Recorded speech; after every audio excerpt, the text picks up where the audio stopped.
Welcome to Ganesh kitchen. నేను మీ లీలా గన్ని. ఈరోజు నేను చాలా టేస్టీ అండ్ సింపుల్గా బేసిన్ లడ్డు ఎలా చేసుకోవాలో చూపించబోతున్నాను. మన ఇంట్లో దొరికే ఇంగ్రీడియంట్స్తోనే మనం చాలా ఈజీగా చేసుకోవచ్చండి. కొంచెం పేషెన్స్తో చేసుకుంటే చాలా టేస్టీగా వస్తుంది ఇది. సో ఈ వీడియో చివరి దాకా చూసి మీరు కూడా ఒకసారి ట్రై చేయండి. అలాగే నా ఛానల్ సబ్స్క్రైబ్ చేయకపోతే సబ్స్క్రైబ్ చేయండి. పక్కనే ఉన్న బెల్ ఐకాన్ను ట్యాప్ చేయండి. నా వీడియోస్ మీకు నోటిఫికేషన్గా వస్తాయి. సో ఇప్పుడు మనం పక్క కొలతలతో ఎలా చేయాలో ఈ బేసిన్ లడ్డు చూద్దాం. నేను ఇక్కడ 2 కప్పుల బేసిన్ తీసుకున్నానండి. శనగపిండి తీసుకున్నాను. అలాగే 3/4 కప్ అంతా నెయ్యి తీసుకున్నాను. 3/4 కప్ అంత నెయ్యి. అలాగే ఇక్కడ డ్రై ఫ్రూట్స్ తీసుకున్నాను. డ్రై ఫ్రూట్స్ మీ ఇంట్లో ఉంటే ఏది ఉంటే అది యూస్ చేసుకోవచ్చు మనం. ఇప్పుడు చక్కెర ఇలాగే యాలకులు కలిసి మిక్సీకి వేసుకోవాలి. సో ఇలా మిక్సీకి తీసుకున్న పిండి 1.5 కప్పు, అంటే 2 కప్పులు శనగపిండి తీసుకుంటే 1.5 కప్పు చక్కెర తీసుకొని 1 కప్పు నెయ్యి తీసుకోండి. 3/4 కప్ అయినా పర్వాలేదు. సో దీంట్లో ఇప్పుడు తీసుకున్న కప్పులో హాఫ్ నెయ్యి వేసుకొని దాన్ని ఇంకా మిగతా హాఫ్ పక్కన పెట్టేసుకున్నామండి. మరి యూస్ చేసుకున్నాము. ఇప్పుడు వేసిన నెయ్యి అంతా కొంచెం బాగా కాగాక లో ఫ్లేమ్లో పెట్టి కాగనివ్వండి. ఇప్పుడు మనం తీసుకున్న 2 కప్పుల శనగపిండి దీంట్లోకి వేసి బాగా రోస్ట్ చేసుకోవాలి. కంటిన్యూస్గా తిప్పుతూ ఉండాలండి. ఇది లో ఫ్లేమ్లోనే పెట్టుకోవాలి, లేకపోతే కింద అడుగంటుకు పోయి మాడిపోతుంది.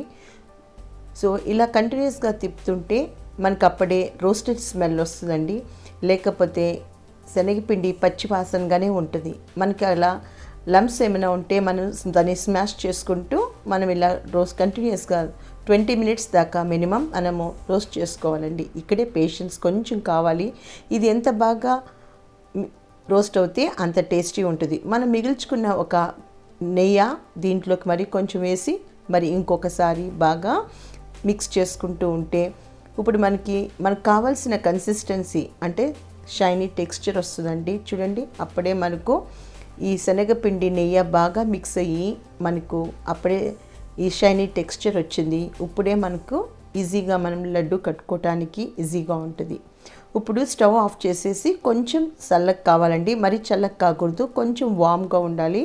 ఇప్పుడు దీంట్లోకి మనం పొడి చేసుకున్న 1.5 కప్పు చక్కెర తీసుకున్నామండి. ఆ చక్కెర వేసేసి ఇప్పుడు ఈ 2 కలిసి బాగా మిక్స్ చేసుకోవాలి. మనం యాలకులు వేసాం కదా, చాలా మంచి వాసన వస్తుందండి. దీంట్లో కావాలంటే మీరు డ్రై ఫ్రూట్స్ కూడా వేసుకొని లడ్డు చుట్టుకోవచ్చు. నేను పైన మాత్రమే పెట్టాను.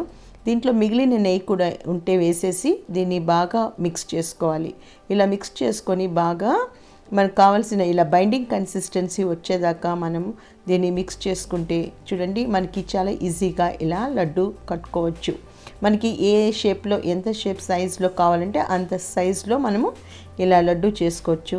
బాగా దీన్ని రోల్ చేసుకుంటే షైనీ టెక్స్చర్ అంతా వస్తుంది. చాలా టేస్టీగా ఉంటుందండి. మీరు కూడా తప్పకుండా ఒకసారి ట్రై చేయండి. అలాగే మనం మిగతా పిండితో ఇంకా మిగిలిన లడ్డూలన్నీ చేసుకొని దానిపైన మన దగ్గర ఉన్న డ్రై ఫ్రూట్స్ ఏ డ్రై ఫ్రూట్ ఉంటే దాన్ని చిన్న పీసెస్గా చేసుకోవచ్చండి.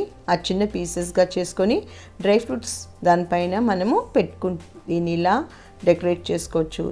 చాలా టేస్టీగా ఉంటుందండి. సో నా వీడియో మీకు నచ్చినట్టయితే ప్లీజ్ షేర్ చేయండి, సబ్స్క్రైబ్ చేసి లైక్ చేయండి. Thanks for watching this.